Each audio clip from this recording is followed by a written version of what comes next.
The crystalline spires of Astraloria gleamed like fractured starlight against the violet sky as Nevin Frost adjusted his formal attire for the third time. 6 years as Earth's foremost xenodiplomat had taught him how to navigate the most delicate interspecies negotiations, but nothing had prepared him for the Astrali. Remember, his assistant May whispered. The High Sovereign values precision above all else. No flowery language, no metaphors. Nevin nodded, mentally reviewing the trade proposal. The rare minerals of Astraloria were essential for Earth's quantum engines, and failure wasn't an option. Ambassador Frost announced a tall Astrali attendant with shimmering purple skin that seemed to hold galaxies beneath its surface. The High Sovereign will receive you now. The throne room stretched before him, a vast chamber of living crystal that hummed with subtle energy. At its center sat High Sovereign Lysandra, her posture perfect, her gaze calculating. Unlike her subjects, whose purple skin ranged from lavender to deep violet, hers was the color of twilight, adorned with luminescent patterns that shifted like constellations. "Ambassador," she said, her voice melodious yet commanding. "Your proposal is insufficient." Nevin stepped forward. "High Sovereign, Earth offers fair exchange. 3 of our atmospheric purification systems for each metric ton of stellarite. Fair." She rose from her crystalline throne, descending the steps with fluid grace. "Your technology is temporary. Our stellarite is finite." For the next hour, they engaged in verbal sparring that would have exhausted lesser diplomats. Lysandra was relentless, her intellect razor-sharp as she dissected every clause of his proposal. As she circled him, the light caught her features, the subtle curve of her jaw, the intensity of her silver eyes. The way her crown of crystalline fragments amplified her regal bearing. "The terms are non-negotiable," she stated, stopping mere inches from him. Something in Evan snapped, not in anger, but in awe at the being before him. "You're breathtaking," he whispered, the words escaping before he could catch them. The chamber fell silent. The attendants froze. Even the ambient hum of the crystal seemed to pause. Lysandra's eyes widened, and their silver depths swirling with surprise and something unreadable. "What did you say?" she asked, her voice suddenly soft, dangerous. May stepped forward urgently. Ambassador Frost misspoke. "High Sovereign." I asked the ambassador," Lysandra interrupted, never breaking eye contact with Nevin. Nevin swallowed hard. "I said you were breathtaking, High Sovereign. I apologize if you understand what you have done." She moved closer. In Astrali tradition, to speak of a sovereign's beauty is to declare oneself worthy of their attention. It is an ancient claim that must be proven through the trials of worthiness. A murmur swept through the court. May looked horrified. "I had no intention," Nevin began. "Tension is irrelevant," Lysandra said, her voice regaining its imperial tone. "The words have been spoken. The cosmic laws are clear." Her eyes gleamed with something that might have been amusement or challenge. "You will face 3 trials in the Echo Sanctum, where truth cannot hide. Should you succeed, our negotiations may continue. Should you fail," she left the consequence unspoken, but the gravity in her voice made it clear failure was not an option. "The first trial begins at dawn," she declared, returning to her throne. "Until then, Ambassador Frost, I suggest you contemplate the power of words in a realm where they hold more weight than your Earth could ever understand."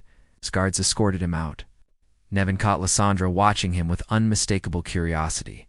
Perhaps it was his imagination, but he could have sworn a slight smile played at the corners of her lips, a hint that perhaps his diplomatic blunder might lead somewhere unexpected after. All dawn on Astraloria arrived, not with sunlight, but with a rippling aurora that bathed the planet in ethereal hues. Nevin stood at the entrance to the Echo Sanctum, a vast dome of living crystal nestled between 2 mountain peaks. His diplomatic uniform had been replaced with simple Astrali garments, flowing fabric that seemed to absorb and reflect light simultaneously. "The Echo Sanctum responds to emotional truths," explained Talon, an elderly Astrali scholar assigned as his guide. "It will manifest your innermost thoughts and feelings. Be warned, deception is impossible here." "What exactly am I supposed to do?" Nevin asked, watching the entrance shimmer like liquid starlight. "Prove your words were more than empty flattery," came a familiar voice. High Sovereign Lysandra approached, her ceremonial attire more subdued today, though no less striking. "The first trial tests sincerity. Enter the chamber and speak aloud what you truly saw when you looked upon me yesterday." Nevin felt his heart quicken. "And if what I say displeases you?" A hint of amusement crossed her features. "Truth rarely pleases Sovereign's ambassador. That's what makes it valuable." Nevin entered the chamber alone. The crystal walls responded immediately, pulsing with soft light that matched his heartbeat.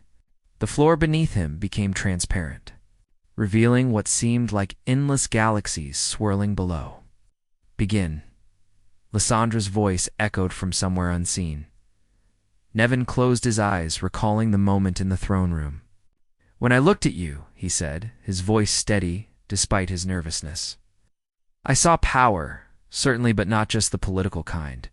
I saw the kind of presence that commands attention without trying." The crystal around him brightened, encouraging honesty. "Your eyes reminded me of ancient stars knowing, distant, holding secrets of time I couldn't begin to understand." As he spoke, the walls began reflecting images of young Lysandra, training rigorously in diplomatic arts, standing alone on balconies, watching her people celebrate below. "But what struck me most wasn't your title or your beauty," Nevin continued, surprised by the images the chamber revealed. "It was the solitude. Even surrounded by your court, you stand apart, isolated by the very power that defines you." The chamber hummed, the light shifting to a deep purple blue. Nevin felt a presence and turned to find Lysandra herself standing within the chamber, her expression unreadable. "You see too much for a human," she said quietly. "The first trial is complete." "Did I pass?" he asked. "You spoke truth without calculation." "That is rare enough." She studied him with newfound interest. "The second trial begins tomorrow. You will face the resonance pools, where intent and desire are stripped bare." As she turned to leave, Nevin called after her, "Is it always this way for you? Isolation as the price of leadership." Lysandra paused. "For 5 centuries, I have ruled Australoria. In that time, many have called me beautiful. None have ever mentioned loneliness." That, she departed, leaving Nevan surrounded by fading echoes of her memories. Later that evening, as Nevan sat in his quarters studying Australi customs, May burst in. "This is madness. I've contacted Earth Command. They're sending a replacement diplomat." "No," Nevin said firmly. "I started this. I'll finish it. These trials could kill you. The resonance pools are said to drive Nanostrali minds to insanity." Eamon looked out at the crystalline city. In the distance, he could see the highest spire of the Sovereign's palace. "There's something happening here beyond diplomacy." May, something important. What he didn't say was that the visions in the Echo Sanctum had revealed more than Lysandra's. Isolation, they had shown glimpses of her, watching him during previous diplomatic meetings, with curiosity that mirrored his own. From her private chambers, Lysandra observed the human diplomat through a crystalline viewing portal. "He should have failed," she murmured. "Perhaps you wished him not to," suggested her advisor Kellen. Lysandra dismissed the portal with a wave. "Prepare the resonance pools.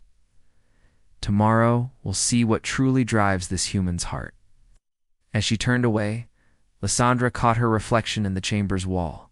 For the first time in centuries, uncertainty showed in her silver eyes and something else. Something dangerously close to hope. The resonance pools lay within a vast cavern beneath the city, their liquid surface shimmering with prismatic light. Nevan stood at the edge, watching ripples form patterns that seemed almost like written language. "The pools will draw forth your deepest desires and intentions," Kellen explained.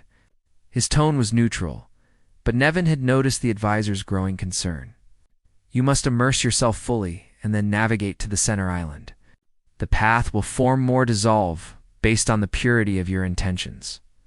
"What happens if I fall?" Nevin asked, noting the strange viscosity of the liquid. "The pools consume those with selfish or deceitful hearts," Kellen replied simply. Before Nevin could respond, Lysandra entered the chamber.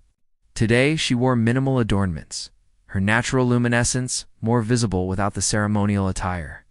She approached Nevin with measured steps. "You continue to surprise me, Ambassador."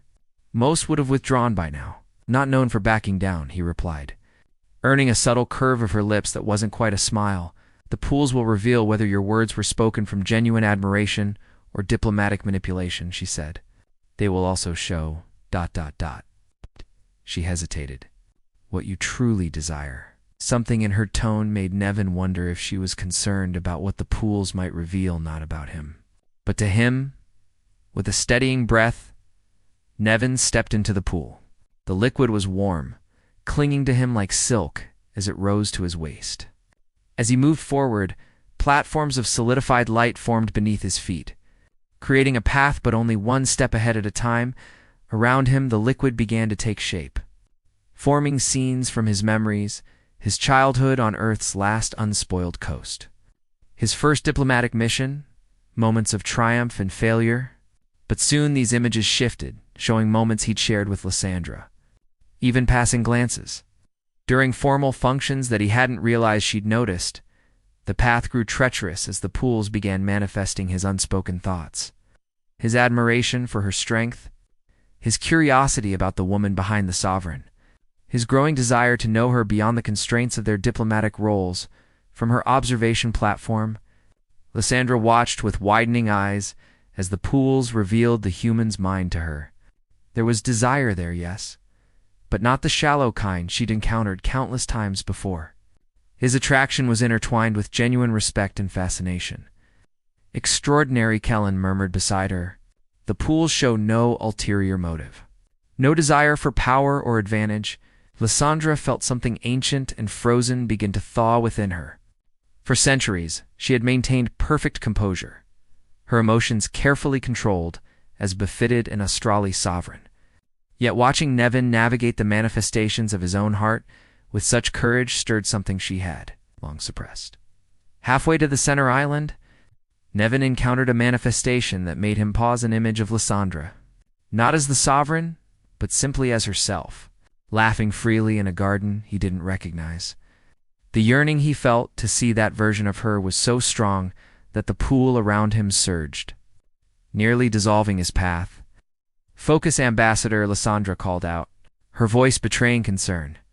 Nevin steadied himself and pressed forward.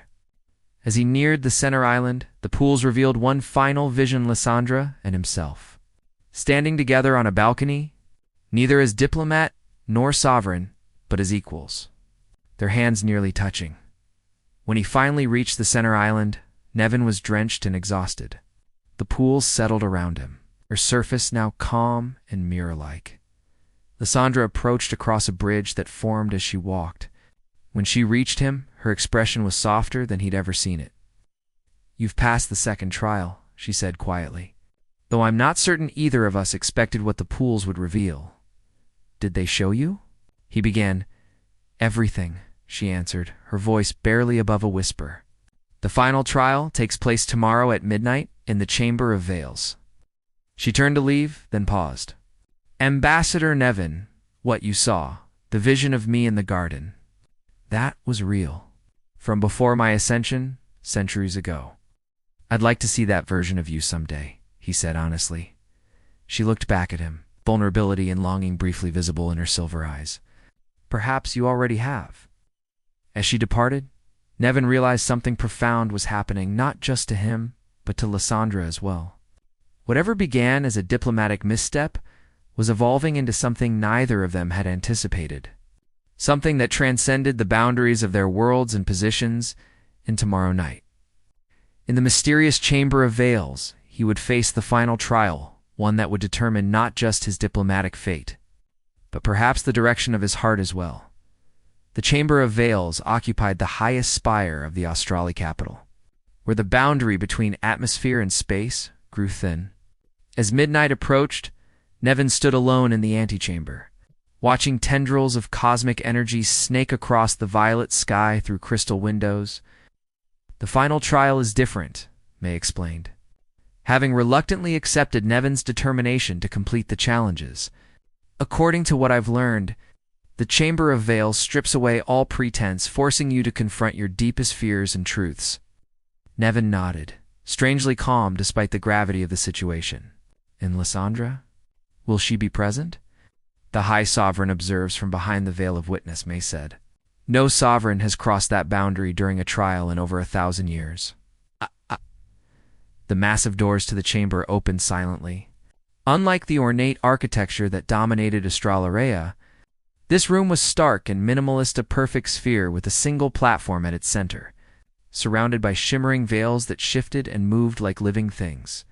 As Nevin stepped onto the platform, the doors sealed behind him. The veils began to pulse, gradually taking on colors and shapes. The first veil solidified into a scene from his past, his greatest diplomatic failure that had cost lives on a distant moon. He watched himself make the crucial mistake, felt again the crushing weight of responsibility. Your regrets, came Lysandra's voice from everywhere and nowhere. We all carry them. The scene shifted, showing an alternative outcome, what might have happened had he chosen differently. Not success, but a different kind of failure. Understanding dawned on Nevin. There had been no perfect solution, only impossible choices. Yes, he said aloud. I've carried this for years, but I see now that I judged myself against an impossible standard.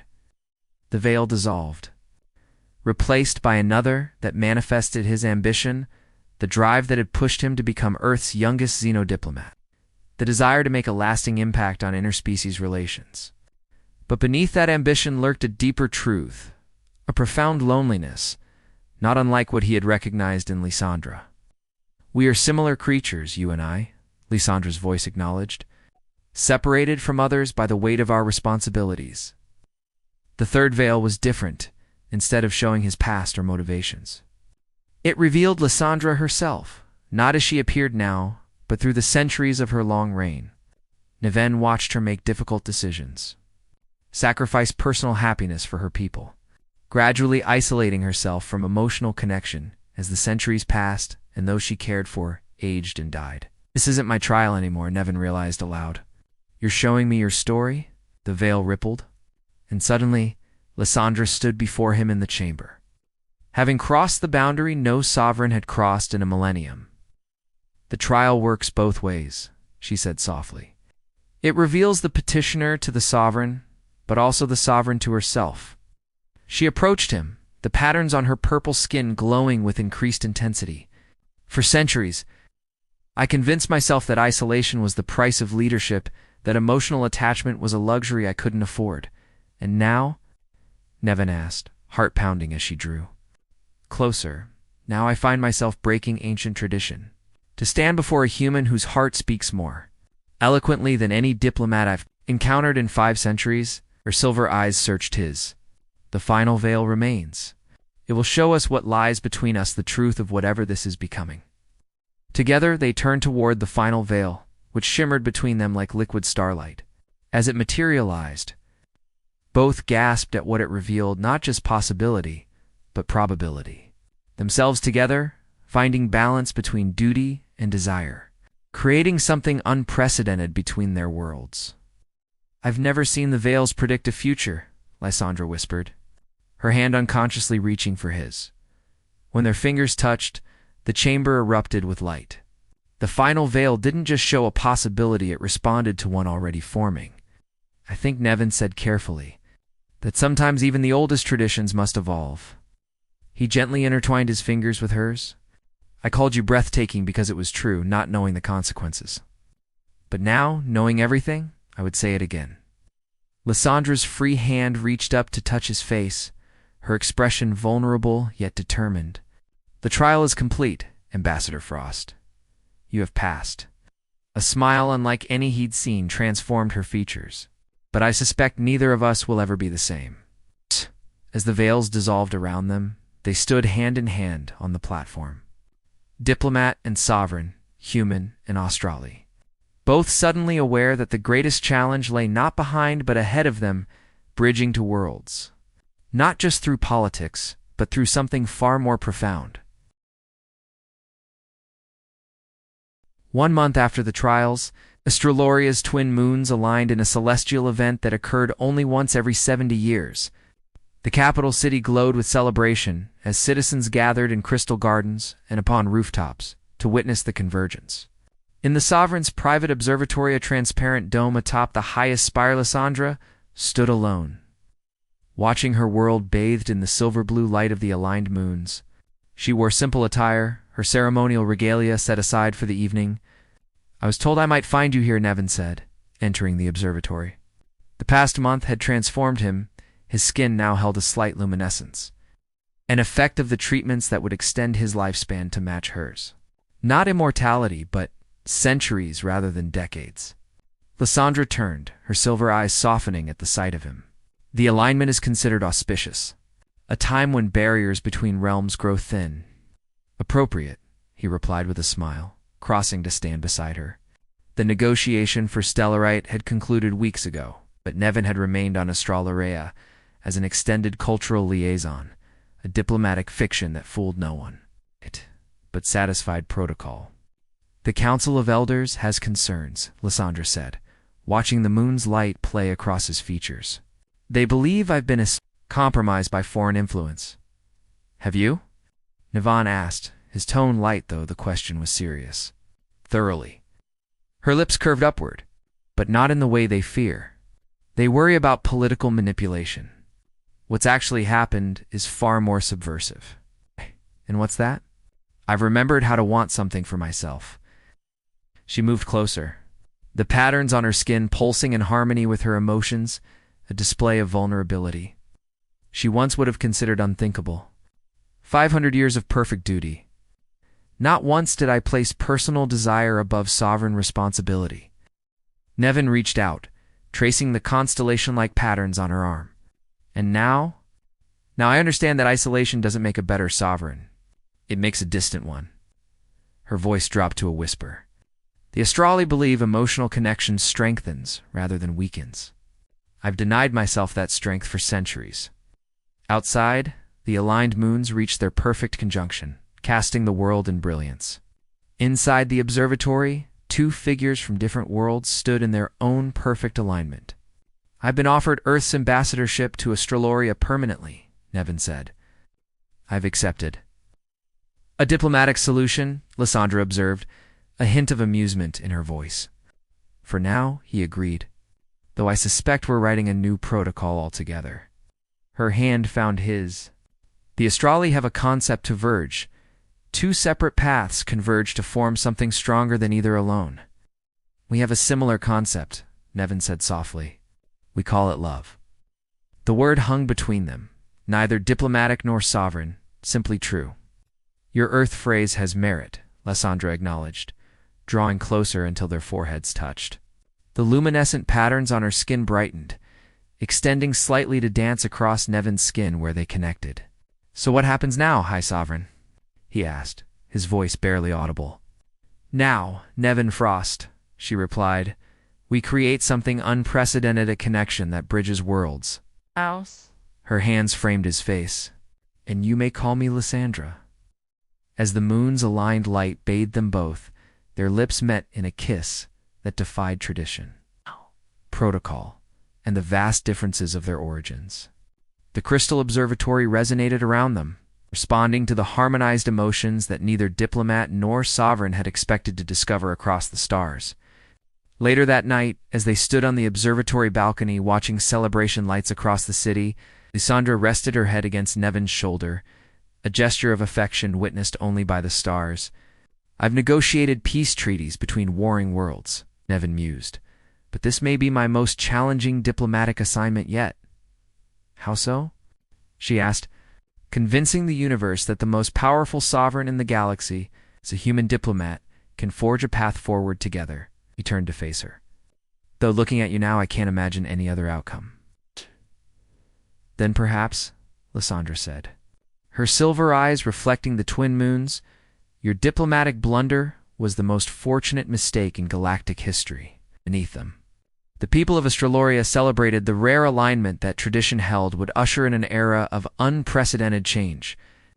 Above, the stars witnessed a different alignment, one between two hearts, from distant worlds who had found, against all probability, that the universe's greatest constant was not duty or protocol, but the resonance that occurs when souls recognize their counterpart across the vast expanse of stars.